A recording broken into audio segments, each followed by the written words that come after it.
মানুষের বাচ্চারা জানোয়ারের বাচ্চারা কিসে ভাইয়া সিলাসিলি করতেছে কেন? ভাই চিল্লাচিল্লি করতেছে কি লিগে দেখ জি আমরা মানে মানুষ যেগুলো শহরে থাকে না জি। এরা মনে করে যে গ্রামের মানুষ হচ্ছে যে একবারে সম্পূর্ণ বোকা, তারা সহজ সরল এটা মনে করে যে দেখ এই যে গ্রামের ভিতরে ঠিক আছে নি বগ আছে, ওই যে ওইদিকে বগ দেখা যায়নি, একটু দেখা যায় না হয়তো বা এখানে ক্যামেরাতে। এই বগের জন্য তারা ওষুধ দিছে জমিনে, দেখ মানে বগ মারার লাগে ওষুধ দিছে, দেখছস বগ মারার ওষুধ, এগুলা বগ মারার ওষুধ, এটা নিয়ে আমি ভিডিও করছি। এই যে বগ মারার ওষুধ, এগুলা বগ মারার লাগে ওষুধ দিছে। ওষুধ দেওয়ার পরে আমার এই হাঁস মারা গেছে, কথা বুঝা গেছে নাকি? গতকালকে তোর বাবি কইতেছে যে 2টা হাঁস আসে নাই, যাই দেখে আসেন। হ্যাঁ, এখন পুরা এই যে পুরা বিল আমি খুঁজছি আমার হাঁসগুলো কোথায় আছে কোথায় আছে। এখানে দেখলাম যে বগ মারার ওষুধের পাশে আমার হাঁস মরে দিছে। সকালবেলা এসে দেখি যে হাঁস মরে দিছে। এরা কি করতেছে শুধুমাত্র এই যে বগ মারার জন্য। বগ এগুলো কি হেদের বাফের? বগ এগুলোর কি হেরা লালন পালন করে, খাবার দেয়? তারা কি তাদের বগের ফার্ম আছে? ফার্ম নাই।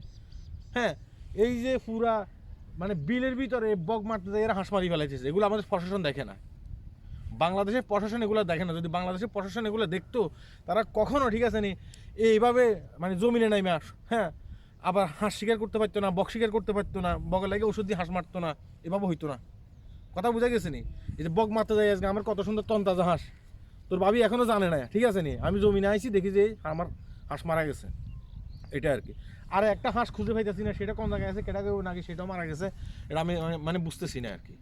হ্যাঁ, এগুলো প্রশাসনের দেখা উচিত। এই যে অতিথি পাখিগুলো আমাদের দেশ মানে বিভিন্ন দেশ থেকে শীতকালে আমাদের এখানে আসে, হ্যাঁ, এই অতিথি পাখিগুলোকে শিকার করে আমাদের বাংলাদেশি কিছু শিকারী। হ্যাঁ, এদেরকে দমন করানো উচিত। এদেরকে যদি দমন না করে, দেখা গেছে কি একটা সময় বাংলাদেশ থেকে অতিথি পাখি হারিয়ে যাইব। আর অতিথি পাখি মানে মারতে গিয়ে অনেক ক্ষেত্রে মানুষের হাঁস মুরগি এগুলো মারা যায় এইভাবে। এই যে ওষুধের মতো বগের ওষুধ এগুলো, এই যে বগের ওষুধ এগুলা বাংলাদেশের কি ছোটো ছোটো দোকানগুলোতে বিক্রি করে না? প্রশাসন কি এগুলো দেখে না? প্রশাসন তো এগুলো দেখে। প্রশাসন যদি এগুলো দেখতো, তাহলে প্রশাসন কখনো ঠিক আছে নি এগুলো বিক্রি করতে দিত না। আর যারা এগুলো ব্যবসায়ী আছে, তারা এগুলো ব্যবসা করতে পারতো না। আর যারা বক টক মারে, তারা কখনো এগুলো কিনে এনে এসব জমিনে ছিঁড়াইতে পারতো না। ছিঁড়ে তারা বগের লাগে, বগও তো মারা যায়, আর আমাদের হাঁসও মারা যায়। হ্যাঁ, এই কারণে চিকরি করতেছি। মানে গ্রামের মানুষের সবাই মনে করে যে গ্রামের মানুষ হচ্ছে ভদ্র, গ্রামের মানুষ হচ্ছে যে এই সহজ সরল। হ্যাঁ, শহরের মানুষগুলো এটাই পাবে, গ্রামের মানুষগুলোর ভিতরে আরও বেশি ফ্যাঁস। কথা বুঝা গেছে না? আজকে আমার হাঁস মারা গেছে, এটা আর কি।